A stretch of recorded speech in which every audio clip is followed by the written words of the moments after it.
done? What have you done? You guys remember Tangled, right? Creepy old lady sings to a flower and becomes an absolute baddie. Queen falls ill and munches down her magic plant. Baby is born with magic healing powers and hijinks ensue. Fun things like playing in the grass, going to a pub full of thugs, or watching the guy who saved you get stabbed. Your average Tuesday. Anyway, what if I told you instead of a proper sequel, Tangled got a better offer? A sequel series that opens with a TV movie and gets 3 seasons. It kinda kills me that it only got 3 seasons because, trust me, this show goes absolutely hard. There's rumours it was meant to get a season 4, but it's so easy for people just to make up rumours like that, and whenever a show's cancelled, people always say, there was supposed to be more, but a lot of the time it comes down to just not getting renewed, and the creator says they wanted to make more. It's never normally a promised season that was cancelled, they just usually didn't get renewed. But yeah, I can't find any proof that there was supposed to be a season 4, so I think we'll just leave it at 3 seasons was planned. Either way, the Tangled show exists and it's amazing. My only slight issue is the world building. It's not really something you notice while watching the series, but the second you sit down and try to have a think about what happened and how it connects to the first movie, you're like, ooh, does this all go together? Should stuff like this exist? Like, can you just imagine a dragon jumping out in the first movie? In some cases, it is just natural expansions of what the first movie did, but in other cases, they just pull some random magic out of thin air. Part of what makes movies like Tangled and Frozen that interesting is because the people who only really know about the magic are the people who have researched it or the people involved directly with it. But then in this show, there's just people using magic everywhere and it's treated like it's normal, and you wonder, why were people so shocked by Rapunzel in the movie? It's just a bit weird when you really think about it. I mean, it's not crazy to believe there could be other magic in the world, it's just, with how people are reacting to her across the movie, I wouldn't really expect so many people to have magic across every second episode. You've got stuff like time travel artifacts, ghosts, and dragons, which I guess these could all exist, it's just, you don't really expect it coming off of the first movie.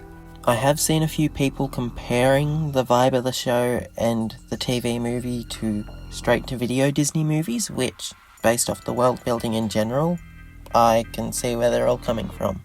Keep an eye out, everyone. It's too quiet for my liking. I can fix that. Can it, half pint?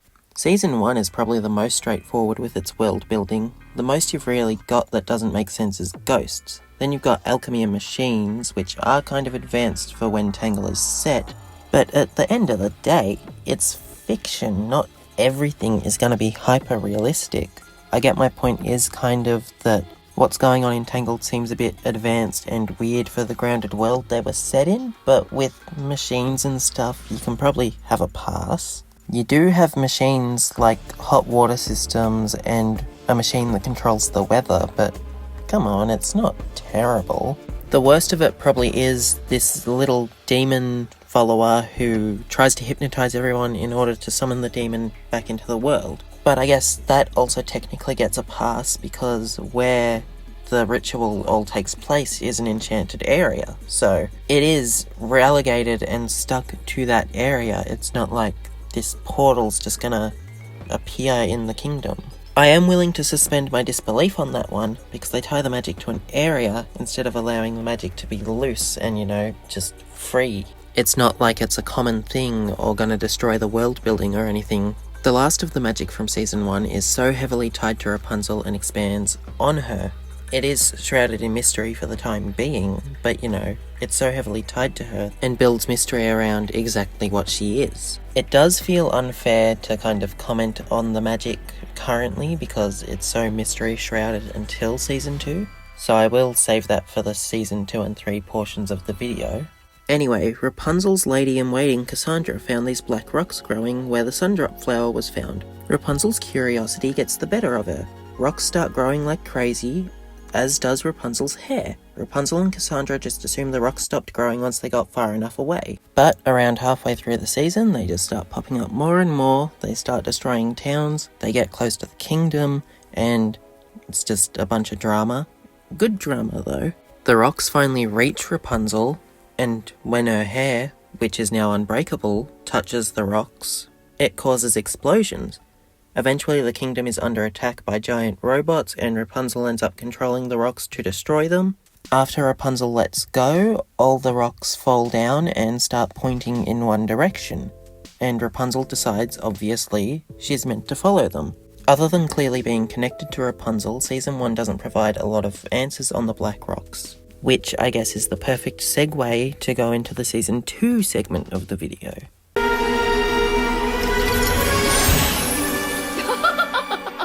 How many times must you hear before you understand that Mother knows? Season 2 provides a lot more answers, but this is probably the season with the weirder magic and lore expansions. I guess this season takes place outside of Corona, so they do get a pass. Maybe Corona was specifically trying to keep magic away. But still hard to imagine so much of this is happening in the same world as the movie. Like, you have an episode where everyone is turned into birds and there's magic eggs to transform them back. Like, I can't imagine this happening in the movie. Then you have an episode where everyone but Rapunzel and Eugene are aged down and turned into babies/children, so then Rapunzel and Eugene have to take care of them. This does take place in some magical house where they're actually trying to keep Rapunzel so that the demon from Season 1 can use the sundrop. Which again, it's nice that some of it takes place in relegated areas so that the magic feels restricted. But the one with the birds, that just happens in the middle of the forest. That means they could show up at any time and get anyone.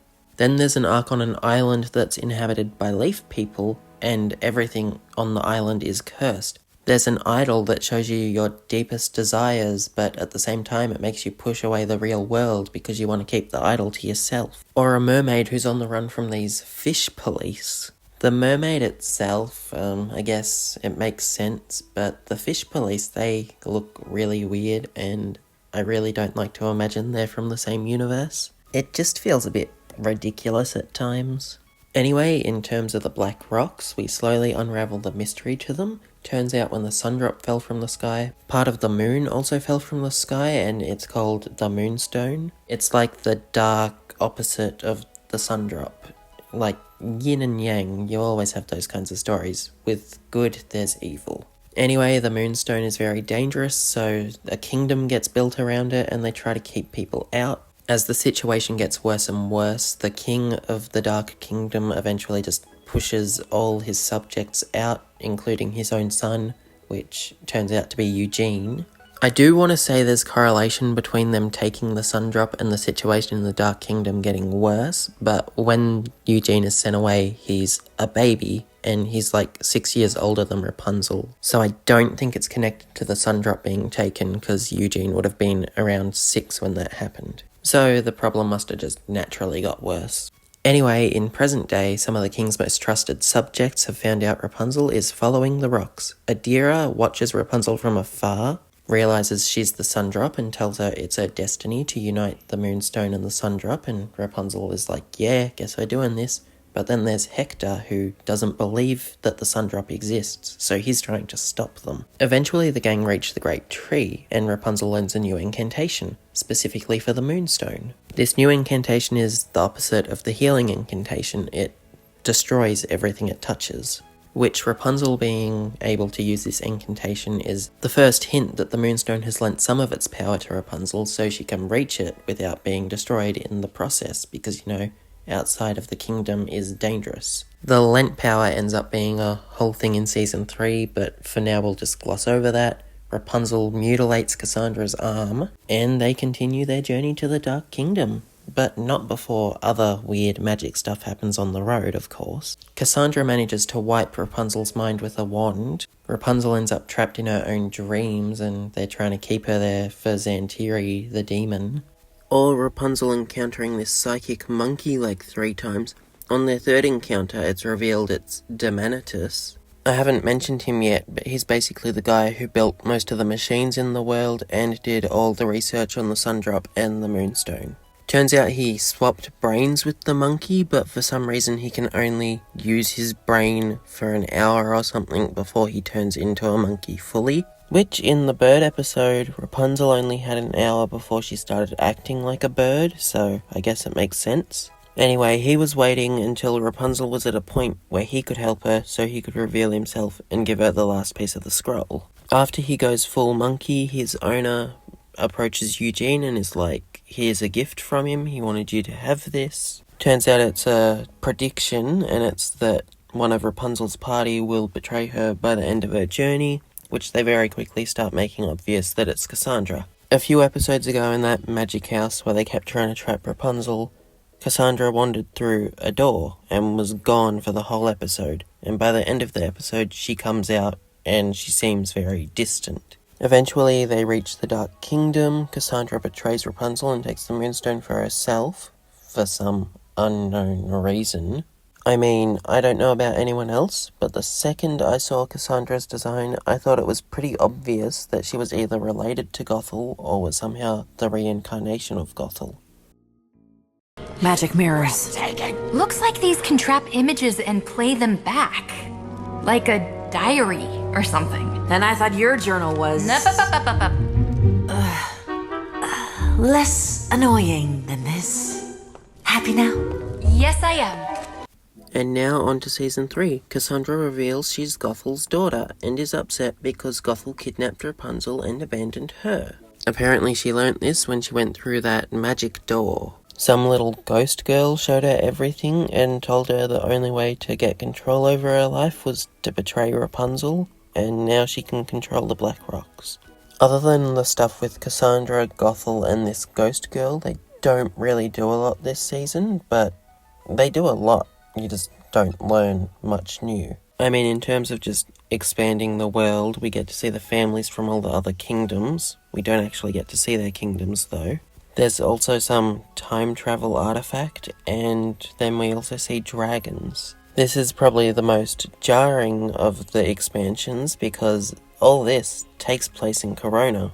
It's not like I don't like these episodes. They're some of my favourite episodes of the show, but, you know, it just seems weird to think this is all happening in the Tangled universe. Anyway, it's revealed Gothel was alive for hundreds of years and was researching the Sundrop and the Moonstone. She was actually a follower of that demon. Kinda makes sense, because how could she have been the only person to know you're supposed to sing to the flower and not turn it into a soup? The flower itself seemed like common knowledge, but what you actually do with it didn't really seem like it. That ghost girl is following Cassandra and is basically playing both sides. She tricks Cassandra by telling her stuff like how Rapunzel technically stole some of her powers from the Moonstone, so Cassandra doesn't even have all her powers. She goes into Varian's dreams to show him how to get the final incantation, because apparently the clash of the sun and the moon will release her. And then it's revealed that she's Xantiri, which I actually didn't expect Xantiri to really appear. I kinda always just thought it was going to be more followers. I mean, it was obvious she was important and was going to have a large role on everything. I just didn't really expect it all that much. After a lot of back and forth, Cassandra finds out who Xantiri is and wants to make amends with Rapunzel, but Xantiri obviously isn't letting that happen and is still playing both sides. So she manages to make Cassandra believe Rapunzel hates her again for like the 15th time. There's a bunch of fighting. After Cassandra finally defeats Rapunzel and has the Sundrop and the Moonstone, Xantiri jumps on top of Cassandra and steals them from her. This makes her regain her true form. While all this is going on, Eugene and the rest of the side characters are trying to build a portal to get rid of Xantiri. Apparently it's going to banish her to some lost realm. I like to think the machine they're building is maybe imbued with some sort of magic, because it's a bit weird that science can just build a portal, especially back then. I know I said they get a bit of a pass earlier, but that was with weather and hot water. This is dimension travelling. So the plan ends up failing and the side characters end up in the Lost Realm themselves. The Lost Realm itself really annoyed me. It seems more like a sci-fi concept than something you'd see in a fantasy world. The music and designs all seem really alien, and, you're not really thinking of aliens when you go into Tangled. I was expecting some barren wasteland stripped of magic, but this is like fluffy green clouds and eyeball monsters. The side characters' bodies end up being distorted, and they're like, oh my god, if we don't get out, we might be like this forever. And they kind of just sit around cracking jokes until someone else saves them. The whole trip and the entire vibe of The Lost Realm just felt entirely off, especially for a finale episode. Like, if this was just a random adventure, fine, but this is like, everyone's fighting the big bad, it's supposed to be taken seriously, and somehow they end up in an alien world. Anyway, turns out Cassandra has the tiniest piece of the Moonstone left because the clash that freed Zantiri also cracked the Moonstone. So Cassandra gives the tiny little piece to Rapunzel so they can go and defeat Zantiri. Bringing the Sundrop and the Moonstone together causes a huge explosion, and Zantiri and Cassandra die. Rapunzel doesn't like this outcome and ends up grabbing the combined Moonstone and Sundrop and using the healing incantation to save Cassandra and everyone else who was hurt in the battle. Hope Zantiri was either banished off screen or was completely destroyed by the explosion, because otherwise that would mean Rapunzel just saved her and she's out there again. But with the show being over, I'd say she was probably just completely destroyed.